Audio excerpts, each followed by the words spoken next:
জাতীয় নাগরিক পার্টি এনসিপির পক্ষ থেকে আমাদের যে সংস্কার বিষয়ে অবস্থান, যে আমরা মনে করি যে গণ অভ্যুত্থান পরবর্তী সময়ে প্রেক্ষিতে যে সরকার গঠিত হয়েছে, সংস্কার এবং বিচার তার অন্যতম কমিটমেন্ট জনগণের কাছে। ফলে মৌলিক সংস্কারের ভিত্তি এই সরকারের সময়ই তৈরি করতে হবে এবং সকল রাজনৈতিক দল মিলে যে একটা ঐক্যমত পোষণ করতে হবে, যেটা জুলাই সনদের কথা বলা হচ্ছে, সেই জুলাই সনদে স্বাক্ষরের মাধ্যমে আমাদের জনগণের কাছে আমাদের যে কমিটমেন্ট সংস্কারের যে ধারাবাহিকতা, সেটার বাস্তবায়নের জন্য আমরা জুলাই সনদে তার দ্রুত বাস্তবায়নের কথা বলেছি। এবং সংবিধান সংস্কার বিষয়ে আমাদের যে অবস্থান, যে গণপরিষদের মাধ্যমেই সংবিধান সংস্কার করতে হবে, অন্যথা পার্লামেন্টে সংবিধান সংস্কার টেকসই হবে না। বাংলাদেশের ইতিহাস থেকেও আমরা এটাই দেখতে পাই। তা আমাদের সেই দলীয় অবস্থান আমরা সংক্ষেপে বলেছি।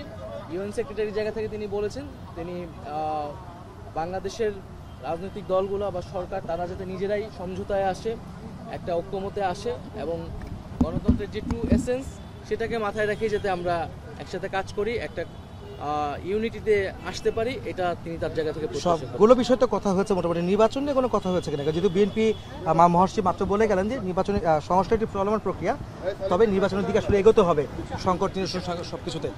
আপনারা কি নির্বাচন নিয়ে কোনো কথা বলেছেন কিনা? আমরা মনে করি এবং আমরা এটাই বলেছি যে নির্বাচনকে তো আমরা সংস্কারের একটা প্রক্রিয়া হিসেবে দেখি, সংস্কারের ধারাবাহিকতা হিসেবে দেখি। কোনো রকম সংস্কার ছাড়া নির্বাচন, সংস্কারবিহীন নির্বাচন তো কোনো কাজে দেবে না। এটা অন্য সকল রাজনৈতিক দলও এটার সাথে একমত পোষণ করে। এখানে মতপার্থক্যগুলো হচ্ছে কোন সংস্কারটা কখন হবে, ইলেকশনের আগে কখন হবে, পরে কতটুকু হবে, সেটা আমরা মনে করি যে জুলাই সনদের মধ্যেই আমরা সেটার বাস্তবায়ন হলে সেই যেই মতপার্থক্যগুলো সেগুলো কিন্তু কেটে যাবে এবং আমরা একটা এক ঐক্যমতে আসলে আসতে পারবো। সংবিধান পরিবর্তন সংক্রান্ত কোনো কথা আপনারা বলেছেন কিনা?